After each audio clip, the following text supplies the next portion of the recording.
Dear student, we'll begin our current affairs section for your PCS examination. And this section से ही आपका most probable questions आते हैं. And if you are able to master this section, you will get around 30 to 35 questions from this section. And if you are able to master it, I'm damn sure you will be able to do good in your examination and get selected for your mains examination. So let's begin. So let's consider question number 1. पहला सवाल देखते हैं. ठीक है, तो question क्या है? Consider the following statement. ठीक है, world first conservation and breeding centre for Asian king vulture species was established in Maharajganj Uttar Pradesh. ठीक है, दूसरा क्या बोल रहा है?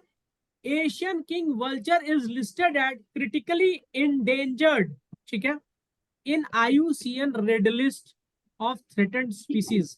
ठीक है, इफ जस्ट इन केस आपको नहीं पता है व्हाट इज IUCN, तो मैं आपको इन्वायरमेंट एंड इकोलॉजी में पढ़ाऊंगा व्हाट इज IUCN. तो IUCN is an organisation, international union for या गो अहेड, बोलिए. International union for conservation of nature. ठीक है, तो ये लिस्ट निकालता है अपना हर बार, है ना. इसका रेड डेटा बुक होता है, रेड. ठीक है, रेड डेटा बुक. ठीक है, इसका हेडक्वार्टर कहाँ होता है ये आप मुझे खोज करके कमेंट सेक्शन में यूट्यूब पर जब मैं डालूंगा वीडियो तो डाल देना. ठीक है, इसका हेडक्वार्टर, क्योंकि SSC एग्जामिनेशन में आता है, PCS में भी आ सकता है. तो रेड डेटा बुक में ये बताता है कि सर्टेन स्पीसीज जो है वो एक्सटिंक्ट हो गया है. कहाँ? वाइल्ड में. ठीक है, आप में से बहुत लोग कहते होंगे अपने दोस्तों को हम टाइगर है टाइगर, तो आप वाइल्ड में थोड़ी ना है. तो उसी तरह टाइगर जू में हो सकता है, कंजर्वेशन सेंटर में हो सकता है, but not available in wild. Okay, for example Asiatic cheetah is critically endangered and it is found in Iran but it is extinct in India. ठीक है, तो extinct in wild. ठीक है, अगर इंडिया ईरान से एशियाटिक चीता मंगाएगा तो क्या होगा? उसको कंजर्वेशन में रखेगा तो वो कंजर्वेशन में होगा. दूसरा होता है कंप्लीटली एक्सटिंक्ट, दुनिया से नामो निशान हट गया है. ठीक है, जैसे आपका एक टाइगर है ब्रीड जो कंप्लीटली एक्सटिंक्ट हो चुका है. ठीक है, वो आपका साउथ ईस्ट एशिया में कंट्री था, वहां होता था. Can you name the country over there in South East Asia जहां पे एक टाइगर होता था?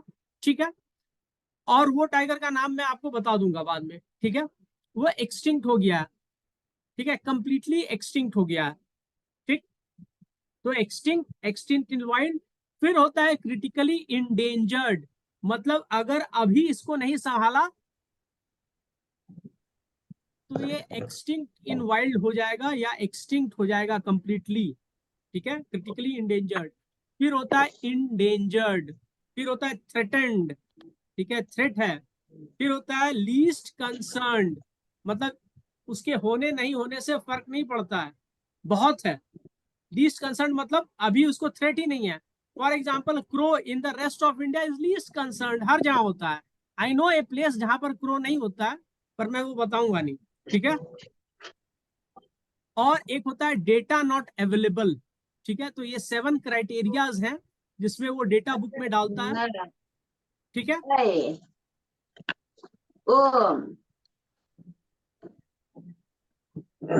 कर लिया करो भाई, सबको प्रॉब्लम होता है. ठीक है, तो ये आपका IUCN में होता है. तो आपका जो एशियन किंग वल्चर है ना, ये क्रिटिकली इंडेंजर्ड है. ठीक है, इसके बारे में सोचना नहीं है, ये क्रिटिकली इंडेंजर्ड है. ठीक है, तो ये वाला आपका ऑप्शन सही हो गया, क्रिटिकली इंडेंजर्ड.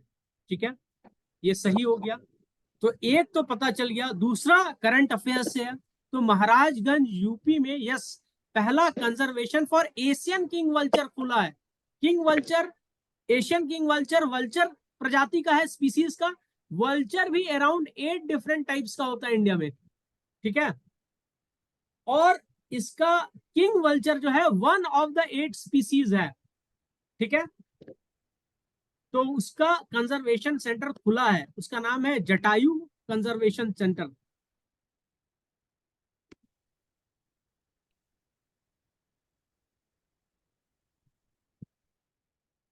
सेंटर। तो both of them are correct statement, ठीक है। यहां तक समझ में आया सबको? अब डिटेल पढ़ो, जहां से आपको पॉसिबल क्वेश्चन आएगा। तो इसको मैंने आपको बोला कि red vulture, king vulture is one of the species of vulture found in India. There are total 8 different species of vulture found in India, ठीक है। 8 डिफरेंट स्पीसीज है, ठीक है। तो क्या क्या है वो बाद में देखेंगे। किंग वल्चर को बस याद रख लो अभी, क्योंकि हम लोग पढ़ेंगे ecology and environment. Red headed vulture, ठीक है। तो वल्चर का population all of a sudden क्यों डिक्रीज होने लगा? देखो, वल्चर आपका क्या है? स्कैवेंजर है, ठीक है। स्कैवेंजर क्या होता है? ये डेड बॉडीज को कंज्यूम करता है। डेड बॉडीज, आप में से कोई आज मर जाएगा, ऐसा हो नहीं, तो आपके डेड बॉडीज को या तो बरी किया जाएगा, या तो आपकी डेड बॉडी को क्रीमेट किया जाएगा। पर वाइल्ड एनिमल अगर मर जाएगा तो उसके डेड बॉडी को कुछ नहीं हो सकता है। तो डेड बॉडीज को उसको वायरस कंज्यूम करेगा, बैक्टीरिया कंज्यूम करेगा, and then there can be a pandemic because of that bacteria और वायरस। तो नेचर उसको क्लियर करता है स्कैवेंजर्स के थ्रू, ठीक है। कोई एक ऐसा रिलीजन बताओ जिसमें वल्चर को दे दिया जाता है डेड बॉडी। कोई एक ऐसा रिलीजन जहां पे नाइदर बरी किया जाता है, नाइदर क्रीमेट किया जाता है, तो वो है आपका जोरास्ट्रियंस। जोरास्ट्रियन, ठीक है।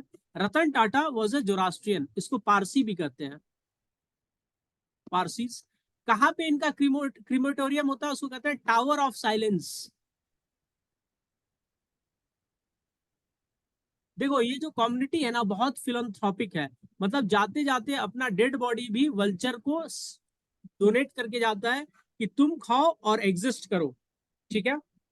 तो वल्चर का पॉपुलेशन क्यों कम होने लगा था? तो जो कैटल्स मरते थे ना, उसको छोड़ दिया जाता था। तो कैटल से बहुत काम कराया जाता था, बैल से, ऑक्स, ठीक है। ऑक्स से बहुत काम कराया जाता था फार्मिंग वार्मिंग में। तो उसका भी ज्वाइंट पेन होता था, तो उसको एक तरह का ड्रग दिया जाता था। उस ड्रग का नाम था diclofenac. The name of that very drug was diclofenac. ये याद रख लो, ये एग्जाम में आता है, डेक्लोफिनैक, ठीक है। तो जब ऑक्स को वो ऑइंटमेंट के रूप में लगाया जाता था तो वो उसके बॉडी में चला जाता था। और जब ऑक्स के कारकैसा, डेड बॉडी को वल्चर खाता था, तो उसके बॉडी में डेक्लोफिनैक आ जाता था, ठीक है। तो उसकी वजह से रीनल किडनी फेलियर हो जाता था, फेलियर। और यही नहीं, अभी और देखिए, ठीक है। जब वल्चर ले करता था एग्स को, फीमेल एग्स ले करती थी, तो उसका शेल जो होता है वो सेल सॉफ्ट हो जाता था because of presence of diclofenac, softening of cells. तो क्या होता था? अंडा फट जाता था without maturity. So the entire population of vulture, 90% vulture का पॉपुलेशन है ना, सिंस 1990s खत्म हो चुका है। और हम इससे स्कैवेंजर हटा दे रहे हैं अपने वाइल्ड लोकेशन से। तो ये बहुत बड़ा इशू है, ठीक है। समझ में आया?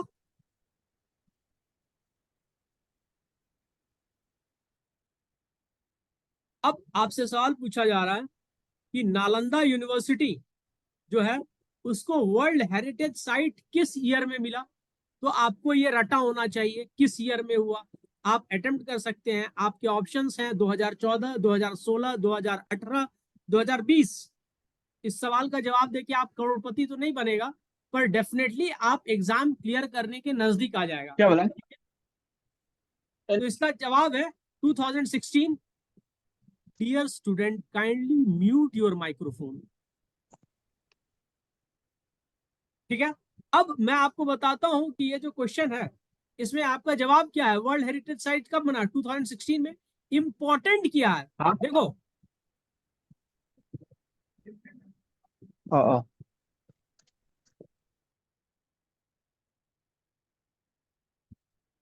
देखो स्टूडेंट, यू शुड अंडरस्टैंड कि दूसरे का भी आपको देखना होगा कि मैं पढ़ा रहा हूँ, all of a sudden unwanted voice आएगा ना, तो फिर मेरा रिदम टूट जाएगा। You have to make the most of my classes. Okay, तो इंडिया में, एंसेंट इंडिया में 3 से 4 यूनिवर्सिटीज थे। उसमें फेमस 3 था, नालंदा, विक्रमशिला, ठीक है। नालंदा और विक्रमशिला दोनों बिहार में है। नालंदा नालंदा में है, विक्रमशिला इज इन भागलपुर बिहार, ठीक है। एक और है तक्षशिला,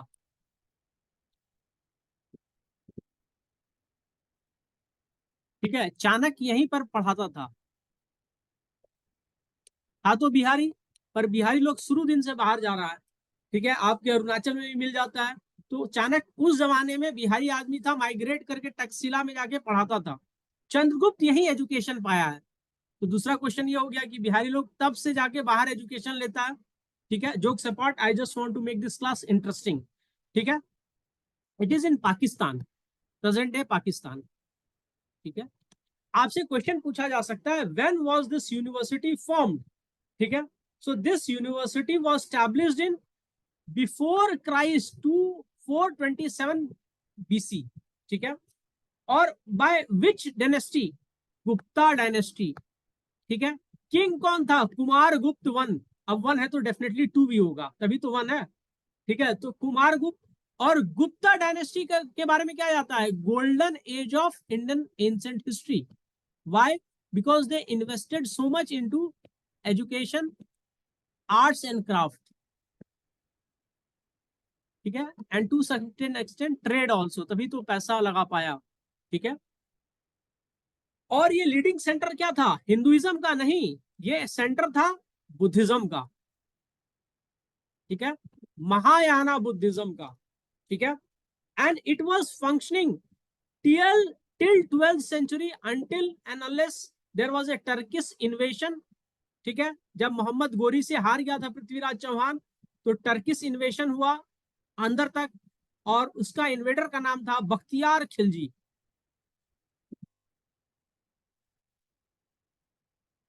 बख्तियार खिलजी बंगाल भी गया था, ठीक है। उस समय बंगाल का जो रूलर था उसका नाम था लक्ष्मण सेना। सेना डायनेस्टी से था यार, ठीक है। So let's move to the next section. देखो, आपसे अगेन क्वेश्चन पूछा जाता है थीम्स पर, ठीक है। तो आपका जो world day to combat desertification and drought, उसका थीम क्या था? तो उसका थीम 2024 में था united for land, our legacy, our future, ठीक है। इंटरनेशनल डे फॉर ओलंपिक्स, उसका थीम था लेट्स मूव एंड सेलिब्रेट, मतलब बी एक्टिव इन लाइफ। बहुत कोई आजकल क्या हो रहा है आपका, ओबेसिटी का प्रॉब्लम हो रहा है। आप लोग बहुत ज्यादा फ्राइड चिकन खा रहा है, आप लोग बहुत ज्यादा पिज्जा बर्गर यही सब खा रहे हो, तो आपका क्या हो रहा है? इनएक्टिव लाइफ स्टाइल हो गया है। आप सब फैटी लीवर से परेशान हो, मतलब आप सब नहीं, I am talking about. So let's be active and celebrate and be participative. तो ये है वर्ल्ड रेफ्यूजीज डे जो होता है, उसमें क्या बोला है? उसका थीम सॉलिडारिटी विथ रेफ्यूजीज, ठीक है। यहां पर क्या बोला गया है? Every one is welcome. देखो, इंटरनेशनल ओलंपिक डे में एवरी वन कांट पार्टिसिपेट, ठीक है। रेफ्यूजी लोग बोलेगा कंप्लीट वर्ल्ड वन होम। आप अंदर आने दोगे बांग्लादेशी रेफ्यूजीज को अपने घर में? नहीं आने दोगे ना, क्योंकि आपका डेमोग्राफी चेंज हो जाएगा, आपका लैंड लिमिटेड है, राइट। तो कंप्लीट वर्ल्ड वन होम नहीं बन सकता है। You can definitely identify with their problems, yes, हाँ भाई, इंपैथाइज करेगा। तो सॉलिडारिटी विथ रेफ्यूजी कि आपके साथ गलत हो रहा है। International Olympic, yes, let's be active and celebrate. So let's move and celebrate. Combating desertification and drought, अगर ड्रॉट और डेजर्ट बढ़ने लगेगा तो क्या होगा? फूड शॉर्टेज हो जाएगा। तो united for land, our legacy, our future, future में फूड नहीं मिलेगा, ठीक है। अब आपको एक्स्ट्रा नॉलेज क्या चाहिए? इंटरनेशनल ओलंपिक डे कब सेलिब्रेट किया जाता है? This year it was an Olympic year, so there is a possible question regarding Olympic. India कितना मेडल जीता? इंडिया में कौन कौन से लोग मेडल जीते? इंडिया में स्पोर्ट्स पर्सन जो क्वार्टर फाइनल क्वालिफाई किया डिफरेंट डिफरेंट ट्रेड्स में, दे ऑल आर इंपॉर्टेंट। ठीक है, तो 23 जून जो होता है वहां पे इंटरनेशनल ओलंपिक डे होता है। World refugee day 20 June. ठीक है, और world day to combat desertification 17 June. तो ये जून का है, रट लेना है। ठीक है, वीडियो आपको मिल जाएगा, आप वीडियो को दोबारा देख करके रट लेना। अब आपका नेक्स्ट क्वेश्चन है, और इस नेक्स्ट क्वेश्चन में थोड़ा सा आपको सोचना होगा। ठीक है, तो consider the following statement. Recently the former Netherland prime minister Mark Rutte has been appointed as secretary general to NATO. तो नाटो क्या है? नॉर्थ अटलांटिक ट्रीटी ऑर्गेनाइजेशन है। कब फॉर्म हुआ था? वर्ल्ड वॉर 2 के बाद फॉर्म हुआ था। ठीक है, क्यों? उस जमाने में आपका दो पोल्स हो गया, एक पोल यूनाइटेड स्टेट्स, दूसरा रशिया, यूएसएसआर। ठीक है, तो ये कब बना? 4 अप्रैल 1949 को बना नाटो। ठीक है, और इसके अगेंस्ट में क्या बना? वार्साव पैक्ट 6 साल बाद 1955। वार्साव पैक्ट मतलब कोई जगह होगा जहां पे पैक्ट हुआ होगा, सबको जाके वहां पे सेलिब्रेट किया होगा, पार्टी मनाया होगा, चलो हम लोग सब साथ हैं। तो वार्साव है कहाँ? तो वार्साव है पोलैंड का कैपिटल। कभी मौका मिले तो पोलैंड जरूर जाना। Polish people are very gentle. ठीक है, and very appreciative because they have been destroyed in both world war 1 and 2। तो ये लोग बहुत काइंड होता है, of for no other reason. इन लोगों को बहुत परेशानी हुआ पोलिश लोगों को। ठीक है, they are the most gentle people in Europe. ठीक है, तो NATO was established in 4 April 1949, headquarter in Geneva, Switzerland. ठीक है, ये गलत है। स्विट्जरलैंड में क्यों होगा भाई? इसका कैपिटल है वॉशिंगटन डीसी। ठीक है, तो आंसर इज 1। ठीक है, इसका सेक्रेटरी जनरल कौन बना है? Mark Rutte. And who is this Mister Rutte? He is prime minister, former prime minister of Netherland. Netherland का दूसरा नाम क्या है?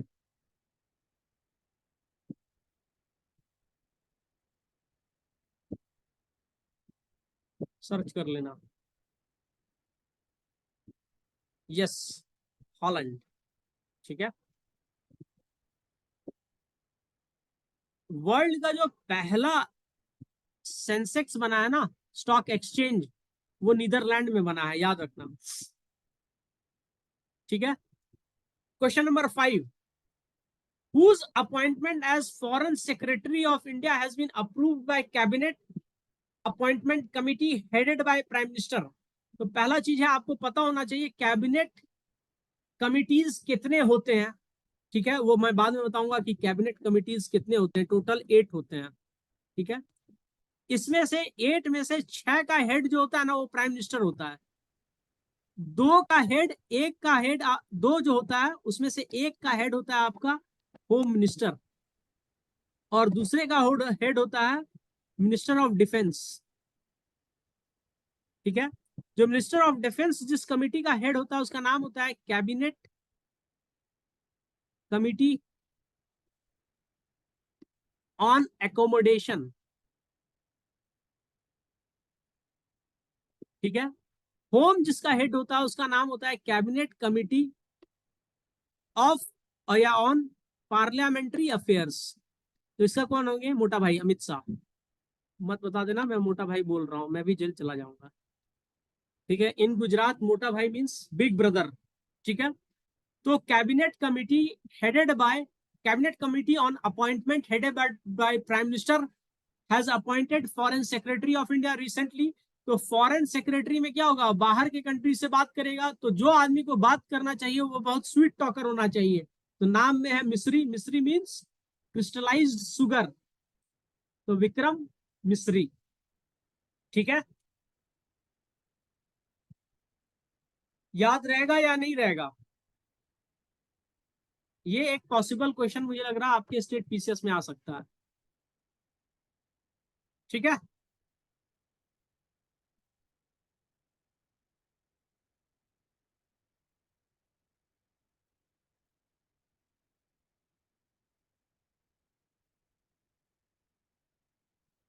ठीक। Next, consider the following statement with reference to artificial intelligence readiness index. ठीक है, it is release by World Bank. No भाई, World Bank नहीं रिलीज करता, it is release by International Monetary Fund. ठीक है, India has been placed in the category of low income country. इतना दिमाग ही नहीं लगाना, इंडिया लो इनकम कंट्री नहीं है। लो इनकम कंट्री रहता तो थोड़ा बहुत फायदा मिलता बांग्लादेश की तरह। It is an emerging economy, emerging country में है। तो पहला सिंपल सा बात है। सेकंड तो आपको पता है, अगर फर्स्ट आपको नहीं भी पता है तो सेकंड पता है। तो यहाँ पर जहां जहां सेकंड दिख रहा है, विच of the following statement is incorrect, तो सेकंड इनकरेक्ट है। बी में भी सेकंड है। ठीक है, यहाँ भी सेकंड है, यहाँ भी सेकंड है, यानी बाकी ऑप्शन ऑफ हटा दो। ठीक है, अब आपको देखना है Singapore is a top performing countries followed by Denmark and US. ये सिंगापुर है।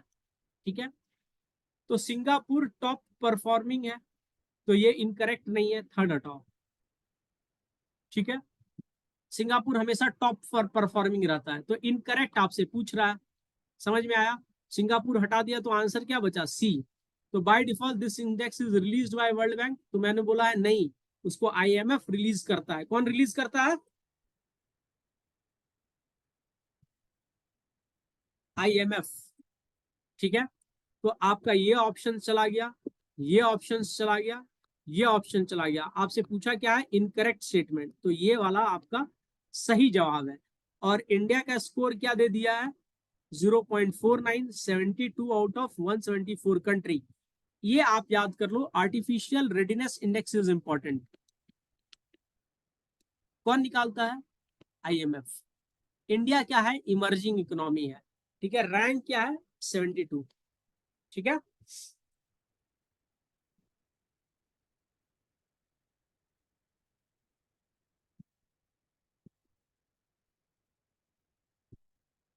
अब सवाल आपसे पूछा जा रहा है, in which of the state is the Binsar wild life sanctuary which was in news recently. तो Binsar wild life sanctuary was in news for what reason? इसमें आग लग गया था, तो फॉरेस्ट फायर लग गया था, तो न्यूज में है। फॉरेस्ट फायर आपका सबसे ज्यादा लगता है छत्तीसगढ़, हिमाचल प्रदेश, उत्तराखंड। Answer is Uttarakhand. उत्तराखंड का मैप अगर ऐसे बनाओ तो इसको दो भाग में डिवाइड कर सकते हो। एक भाग हो जाता है आपका गढ़वाल, दूसरा भाग हो जाता है कुमाऊं। ठीक है, तो बिनसर वाइल्ड लाइफ सेंचुरी है किधर? ये है आपका इधर, Binsar wild life sanctuary. So what divides Garhwal and Kumaon? कुछ तो डिवाइड करता होगा। तो जितना हेड वाटर मिलकर के गंगा बनता है ना, वो वाला एरिया गढ़वाल है। G for Ganga, G for Garhwal. ठीक है, और जितना हेड वाटर मिल करके सरयू, सरायू नदी बनता है, वो आपका कुमाऊं है। गढ़वाल में ठंड ज्यादा लगता है कंपेयर टू कुमाऊं। ठीक है, बाकी कल्चरल डिफरेंस है थोड़ा बहुत। ठीक है, गढ़वाल जो है आपका हॉट स्पॉट है आपका रिलीजियस टूरिज्म के लिए। टूरिज्म, तो गंगा गंगोत्री, यमुना यमुनोत्री, बद्रीनाथ एंड केदारनाथ। ठीक है, ये आपका गढ़वाल में है।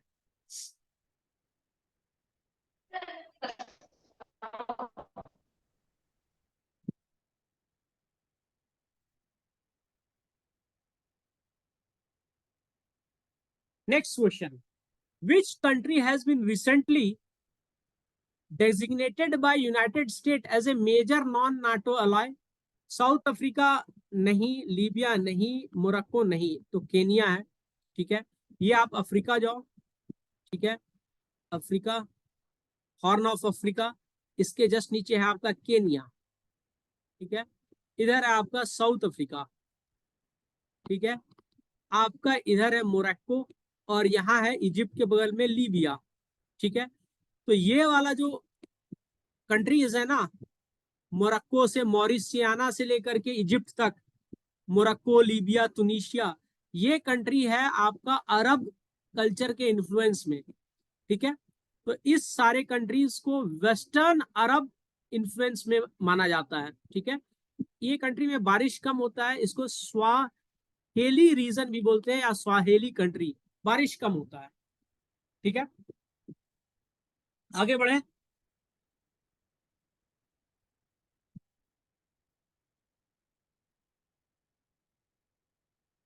नेक्स्ट है आपका, consider the following statement, recently Srinagar has been awarded the 4th Indian city to be recognised as world craft city. Yes, this is correct statement. Jaipur, Varanasi, Mysore has been recognized as world craft cities in India. No, Jaipur has been recognized, Mysore has been recognized, and in Kerala there is a place known as Malapuram. I have taught in Kerala. ठीक है, मालापुरम के नजदीक ही कासरगोड में मैं पढ़ाता था। ठीक है, सो मालापुरम है। तो which of the statements are true? Only one is true, rest is wrong. ठीक है, श्रीनगर में कौन सा क्राफ्ट ज्यादा होता है? Carpet making. ठीक है, दूसरा है आपका वॉलनट जो होता है उसके वुड का क्राफ्ट। तीसरा है पेपर मैचे। ठीक है, दूसरा है आपका पश्मीना शॉल। पश्मीना शॉल, ये जो पश्मीना है ना, ये शीप से नहीं आता है, ये गोट से आता है। और इस गोट को पालता है एक ट्राइब जो लद्दाख में होता है, उस ट्राइब का नाम है चांगपा। चांगपा, जैसे मोनपा ट्राइब अरुणाचल में होता है ना, अरुणाचल में मोनपा, उसी तरह लद्दाख में एक ट्राइब है जिसको कहते हैं चांगपा, ये भी बुद्धिस्ट ट्राइब है। ठीक है, मैंने बोला papier mache, walnut woods, carpet, sozni embroidery. Sozni embroidery India में बहुत जगह होता है, वेस्ट बंगाल में भी होता है, बिहार में भी होता है। Pashmina and kani shawls. ठीक है, question number 10, consider the following statement with reference to World Investment Report. ठीक है, this report is released by World Bank. In terms of foreign investment, India has slipped from 8th position to 15th। देखो, आपका जब corona आया था ना, तो सारा चीज आपका क्या हो गया था? आपका हो गया था ऑनलाइन। तो India is a software giant, तो इंडिया को खूब पैसा मिला था आईटी इंडस्ट्री में, इसीलिए आईटी इंडस्ट्री में सैलरी बूम हो गया था कोरोना के समय, बहुत बहुत पैसा मिला था। अराउंड 240% आईटी में एफडीआई इंक्रीज हुआ था, आईटी सेक्टर में। ठीक है, उस साल का इकोनॉमिक सर्वे बताता है। उसके बाद क्या हुआ? 2023 में कंपेयर टू दैट कम इन्वेस्टमेंट आया इंडिया में, फॉरेन डायरेक्ट इन्वेस्टमेंट। ठीक है, तो इंडिया 8th पोजीशन से कहां आ गया? 15th पोजीशन, ये बात सच है। ठीक है, और according to the report the foreign direct investment in India has declined by 28%, नहीं 60% डिक्लाइन हुआ है कम से कम। ठीक है, ये फैक्चुअल क्वेश्चन है, ये नहीं आएगा, ये आ सकता है आपको। ठीक है, और कौन रिलीज करता है वर्ल्ड इन्वेस्टमेंट रिपोर्ट? तो थर्ड हटा दो। ठीक है, सेकंड सही है, फर्स्ट देखा जाएगा आपका कौन रिलीज करता है। तो उसको रिलीज करता है United Nations conference on trade and development. देखिए, मैंने आंसर नहीं पता था मुझे, फिर भी मैंने निकाला क्योंकि आपका था ट्रू स्टेटमेंट। तो थर्ड तो रॉन्ग था, थर्ड काट दिया, बचा ऑप्शन था 2 and 1 ओनली। ठीक है, तो 2 तो मैं जानता था करेक्ट है, 1 मुझे पता नहीं था, तो 1 पता चला कि United nation conference on trade and development releases world Investment report annually. ठीक है, इंडिया का रैंक 15th है 2024 के रिपोर्ट में। तो 2024 में जो रिपोर्ट निकलेगा वो बेस्ड किस पे होगा? 2023 में डेटा, तब का डेटा पे बेस्ड होगा। मैंने बोला 60% डिक्लाइन है इंडिया के एफडीआई में कंपेयर टू 2022। ठीक है, next question, consider the following statement with respect to 18th Lok Sabha. तो MP बर्तुहारी Mahtab was appointed as protem speaker by the president. Yes, ये सही है. In independent India, all the speakers before 18th Lok Sabha has been elected unopposed. ने इतना passing judgement नहीं हो सकता है कि all the speakers has been elected unopposed. इस बार तो हुआ है स्पीकर में, ठीक है, के सुरेश कंटेस्ट किए हैं. Om Birla is the 6th speaker to be elected twice, नहीं 5th है. Dear student, kindly mute yourself.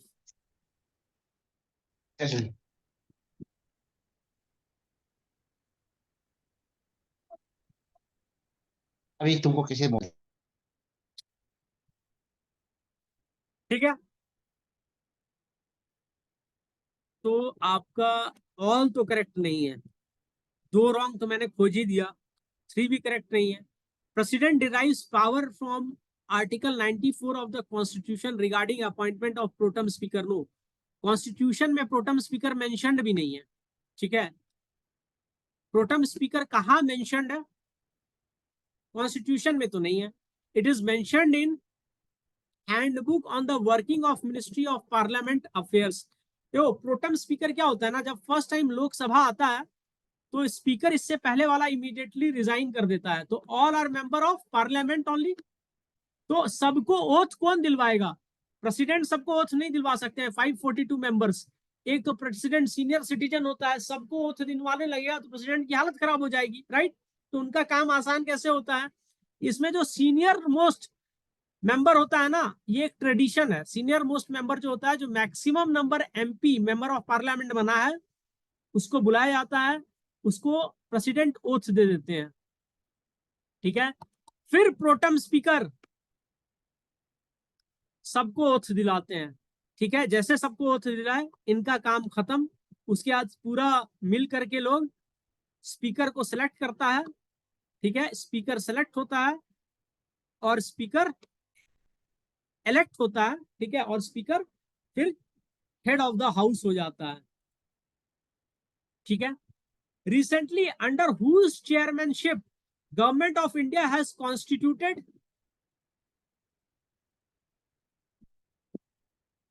Recently, under whose chairmanship Government of India has constituted a committee to look into the conduct of examination through National Testing Agency. अभी national testing agency पे बहुत सवाल हुआ है medical examination में. ठीक है, तो उसमें ट्रांसपेरेंसी लाने के लिए एक कमिटी बनाया गया जो इंश्योर करे कि जो आपका टेस्ट है वो फेयर हो, स्मूथ हो, ट्रांसपेरेंट हो.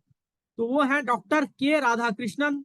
ठीक है, he is a farmer ISRO chief. ठीक है, ये एक पॉसिबल क्वेश्चन है आपके एग्जाम में. Who is the present ISRO chief? Comment section में बताएं. Next question, consider the following statement. Recently former Philippines prime minister Philemon Yang has been elected as president for the 79th session United Nations General Assembly. देखो, United Nation है ना, UNO, उसके 6 major organs हैं. उसमें है United nation general assembly. ठीक है, उसका सेक्रेटारिएट है. ठीक है, इंटरनेशनल लेबर ऑर्गेनाइजेशन भी है. बाकी इसी तरह और 3 मेजर ऑर्गेनाइजेशन है. ठीक है, तो उसका जो यूनाइटेड नेशन जनरल असेंबली है, इसमें सारे मेंबर्स पार्टिसिपेट करते हैं. तो इसके जो प्रेसिडेंट हैं वो बने हैं Philemon Yang, and he is a former president of prime minister of Philippines. Philippines कहाँ है? साउथ चाइना सी में है फिलीपींस. ठीक है, it is a group of island.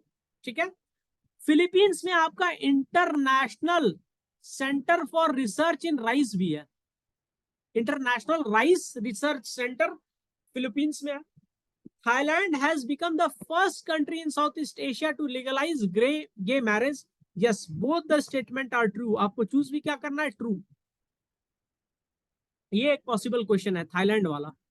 ठीक है, ये पॉसिबल क्वेश्चन. Hello sir.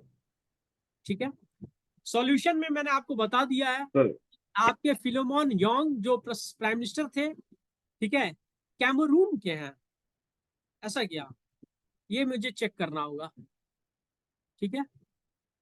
हाँ hello, you were saying something.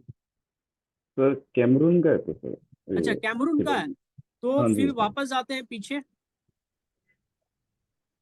ठीक है, गलती मुझसे भी हो सकता है, ठीक है।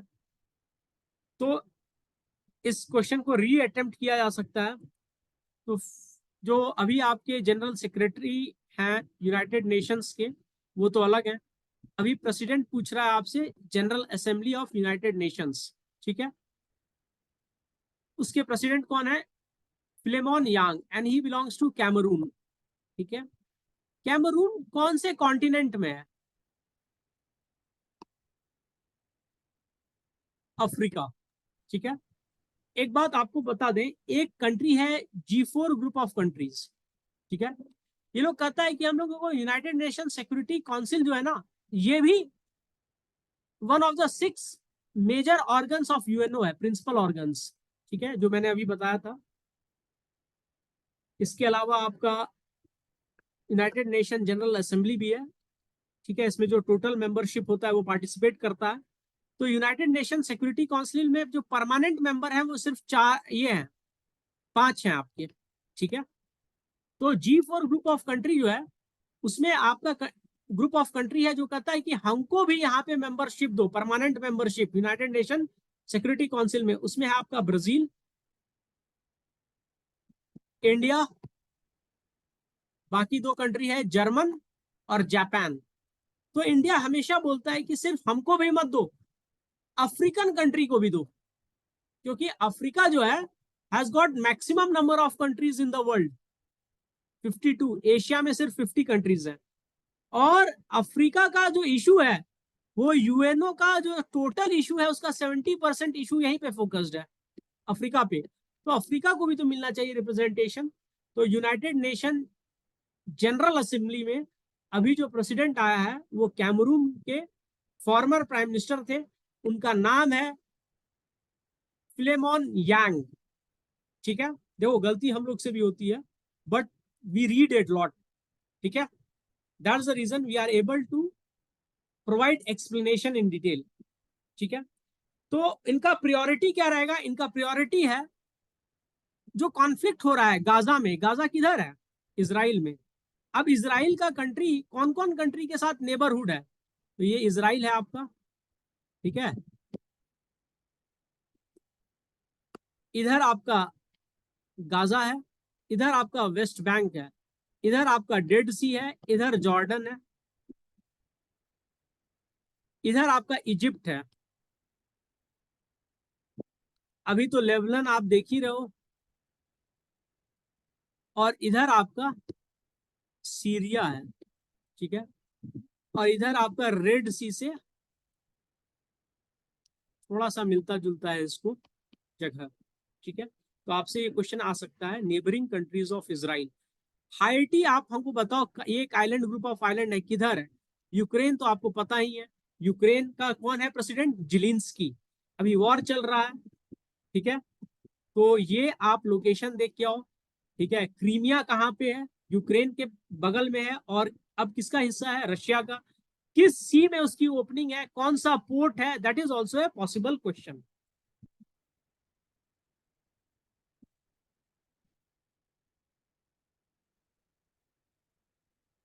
देखो ये आपका पूछा गया कि जो आपका हाइड्रोन है ना, उसका फुल फॉर्म क्या है। तो हाइड्रोन प्रोजेक्ट है क्या, ठीक है, ये जाना होगा। तो यहाँ पे ऑप्शन है आपके, high throughput optics network demand system, high thrust optics network demand system, high throughput optical network demonstration system, developing system. ये सब कुछ नहीं है, इसका जो है मैं आपको बताता हूं, इसका फुल फॉर्म है, ऑप्शन में आपका दिया नहीं था।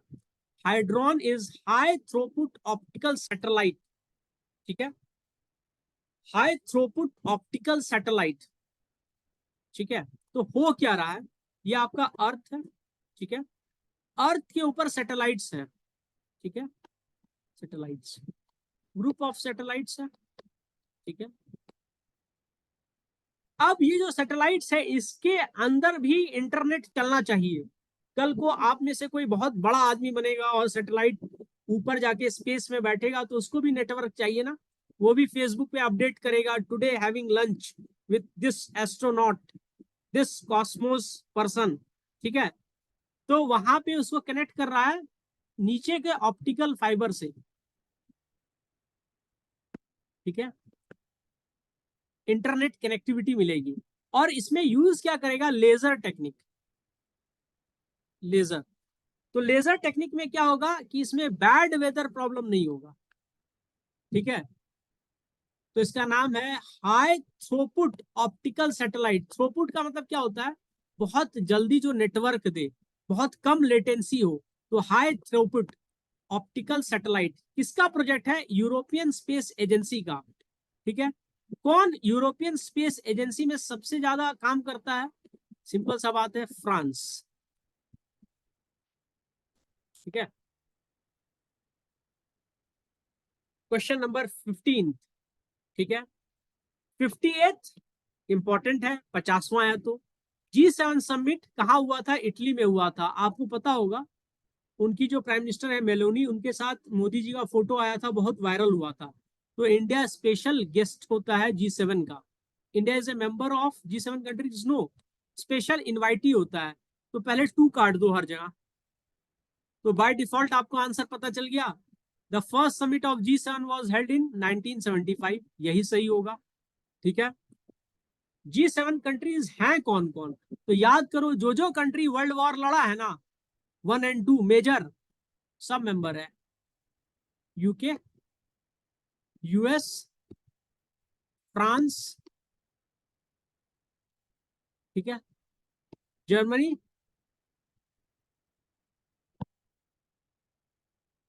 Italy,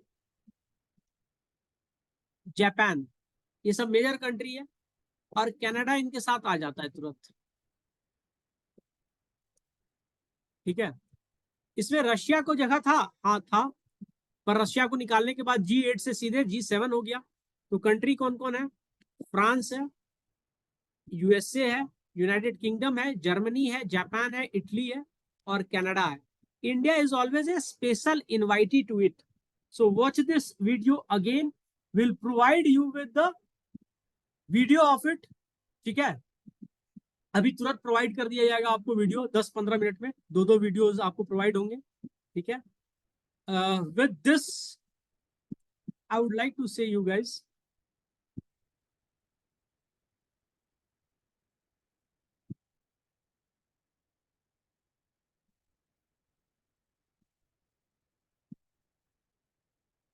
thank you, okay.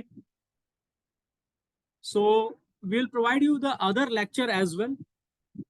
The purpose of this entire lecture is to let you know what possible area can come from current affairs, and also you should get a little bit of background from the static portion. तो हमारे इस पूरे lectures को देखते रहिए, ये 10 दिसंबर तक चलता रहेगा, ठीक है, नॉन स्टॉप, ठीक है। और 10 दिसंबर तक आपको डिटेल्ड में करा दिया जाएगा। इसको सिर्फ 15 क्वेश्चन ना समझिए, ये डिटेल में कराया गया है, 30 क्वेश्चन के बराबर है, और आपको डिटेल में कराया जाएगा।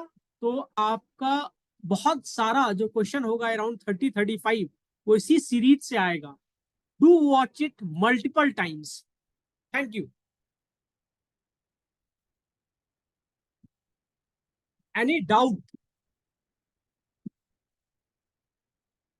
Any doubt, let me know guys, if you have sir any doubt.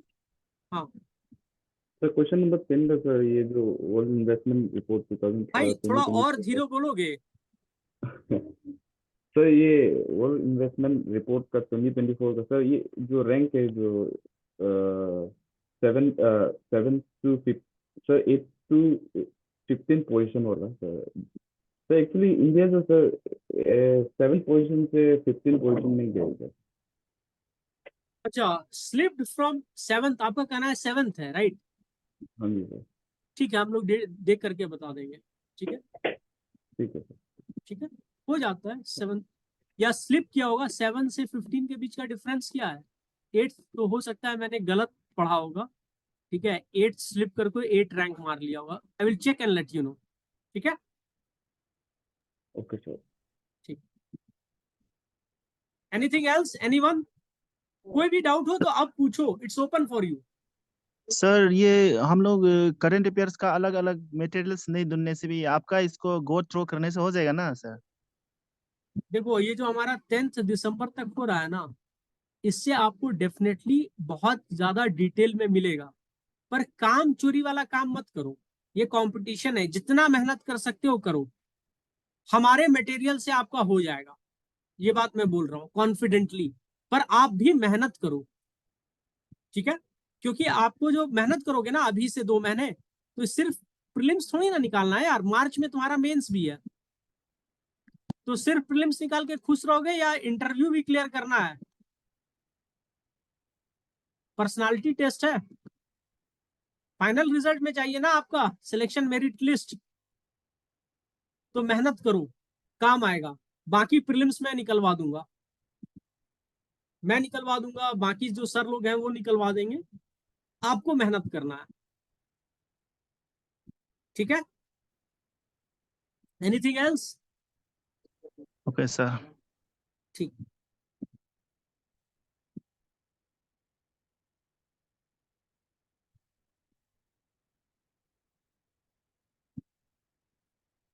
कोई और सवाल पूछना है पूछो, कोई दिक्कत नहीं है, अगर मैं आपको इस तरह से बात करता हूँ थोड़े से डांट डपट के, तो my entire purpose is that you should work hard, ठीक है, मैं आपका दुश्मन थोड़ी ना हूँ, मैं खुद चाहता हूँ जितने स्टूडेंट हैं सबका हो, ताकि मैं फिर आपको मेंस में ऑप्शनल पढ़ा सकूं, ठीक है, मुझे भी अच्छा लगेगा, ठीक, इससे हो जाएगा, मेरा बात लो, करंट अफेयर्स हमारे इस सीरीज से हो जाएगा, ठीक है, लेकिन आप मेहनत करो, ठीक है, चलो, टेक केयर, थैंक यू।